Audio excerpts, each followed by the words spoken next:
llamamos al ciudadano Eduardo Enrique Fuentes, que va a ocupar el cargo provisional en el Consejo Nacional Electoral.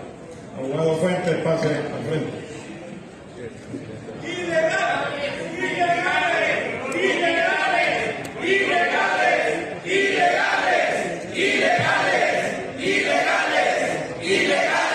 No ilegales, eso tiene fuerza electoral. Ciudadano